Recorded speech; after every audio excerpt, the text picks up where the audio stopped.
It's something like that. Another question I have is, you keep on mentioning versions and this and that. What's the importance of a version?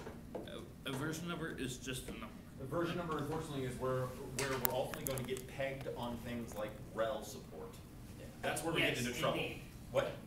I said indeed. It's a completely abstract problem, and we can sit here and throw numbers out, and I could say, Python 2.4 has been a problem or what's on Rel 5, 2.4 or something? Yeah. Python 2.4 has been a problem for us, and I can sit here and talk with these guys, Python 2.4, blah, I have to use Hotshot as a profiler that blows, and they know exactly what I'm talking about. But the number 2.4 itself really doesn't mean anything. The number 2.4 means that we don't have to support our own Python releases. That's security updates on Python we don't have to touch. That's what 2.4 means. Right. Someone else works on it. But when we're talking about Python 2.4, that 2.4 is not anything like TurboGears 1 and TurboGears 2. And in that way, you have to have, when you're talking about versions like this, and we can throw numbers back and forth, you really do have to have a context behind it. I mean, I never say because versions are just numbers. Somebody said, I'm going on vacation next week. As a release. So versions are. That's the point I was trying to. But you would hope that developers, and this is what's important when you do pick projects that are being worked on with the developers. You'd hope that they put meaning behind those numbers in some way, form. TurboGears 1 and TurboGears 2 is we went as far as we can go with this platform. We're going to basically try not to make too many changes with it anymore. Call it 1.0, and then move on to development release, and then they finally release 2.0, saying, okay, now we're at a stable point now. We want to not make too many changes there either. So the moral of the story, from what I'm gathering, is the importance of the upstream. In the case of Seth, he writes Yum, he produces Yum for tons of consumers, and a lot of those are rel. For TurboGears, not only are we producers of TG, but we consume it. And that allows us to alter the direction of it. We have our finger very close to the pulse. We know when things are going to get deprecated. So it's really all about upstream. And I think the more every piece of software that we rely on. But it's a framework to build more apps. That's the goal of TG, right? Yes. I mean, that's what you want to have happen. Right. At the end of the day, your best possible scenario is thousands of people deploying new apps on it, which means you can't be changing the direction. You have to be listening to the direction your users want you to go in, as well as trying to get there to where you think it should go. One of the things I know, having listened on web app lists, is usually the web developers are the least oriented towards having other people support it long term. They're usually going to be at another job by then. Yeah. So there's a big reason for that, because the web I mean, if you look at it, it's fairly new. It's, I mean, in terms of technology cycles, and people learned by just copying code and whatever, and then doing it, and then something new would come out, and they'd be like, oh, that's cooler, and it's really easy to change your stuff to do this stuff. So that mentality sort of seeps in, but I think as it gets more mature, as we see with projects themselves, as they get more mature, there is stability. It's just people choose a platform and they stick with that. I mean, maybe because I know we're almost out of time here. Let me twist this just a little bit. Everything that the Fedora infrastructure team is doing is ultimately in support of Fedora developers or Fedora users. Right?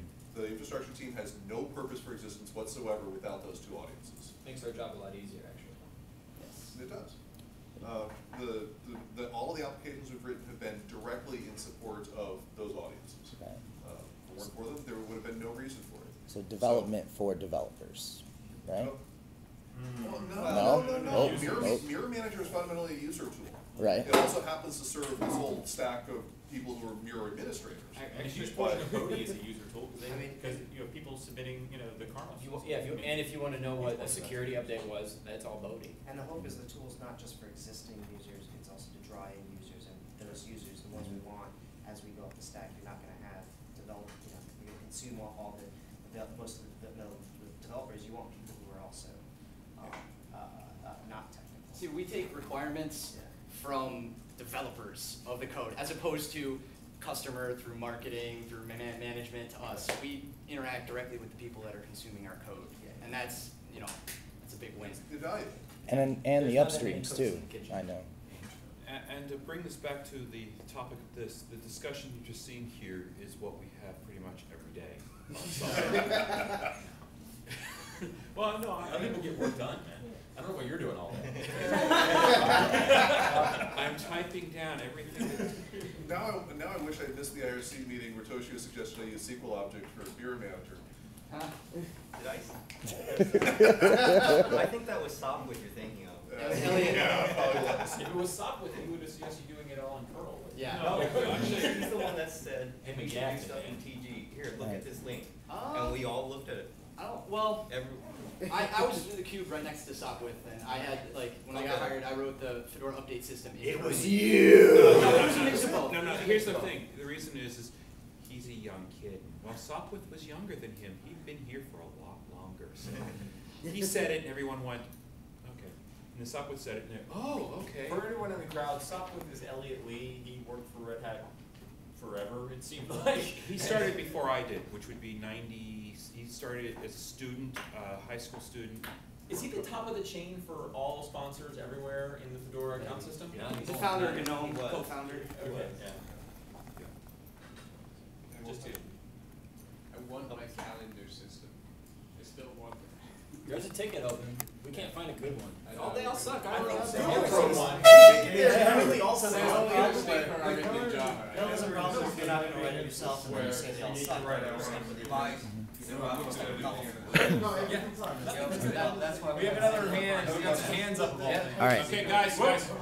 So real quick, while I have you guys here, you know, this is great. I'm definitely going to be showing this to some students and some other people who are not as familiar with how software is developed.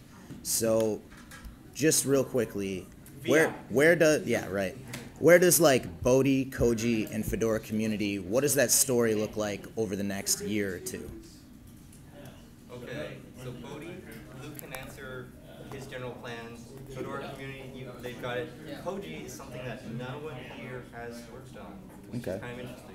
Dennis up there Dennis. has done a little bit on it, but he's not one of the core developers that did it either. Mhm. Koji is an interesting story for Fedora infrastructure because in some ways we work on it, but in some ways it's something that came to us because it came from inside Red Hat, was released as open source, we adopted it. So in some ways we aren't as involved with Koji, and it Well, the causes release friction engineering sometimes. team. Well, and to be fair, Koji is also sometimes treated as a lot of a black box. It is. The back end of it is you put bits in, bits come out. What happens on the inside doesn't really matter. And the less you know about it, the happier you are. All the apps you just mentioned are very self-contained. You know, Bodhi talks to a lot of stuff, but like they are all very different in their own ways. And the future I see is, you know, bringing a messaging layer into the mix and adding a whole layer of cohesion between them all and just bringing them all together.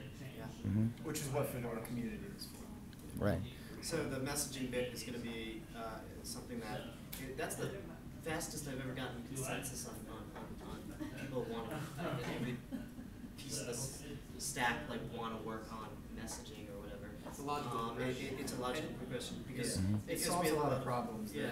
We've wanted messaging for a Well, long make it time. easy for us. Give us easy Python APIs and we'll be Yeah. all over it. And so that's the thing is like, it's the Unix philosophy with our infrastructure. We have all different smaller applications, and we want them to all talk together so they make one bigger application.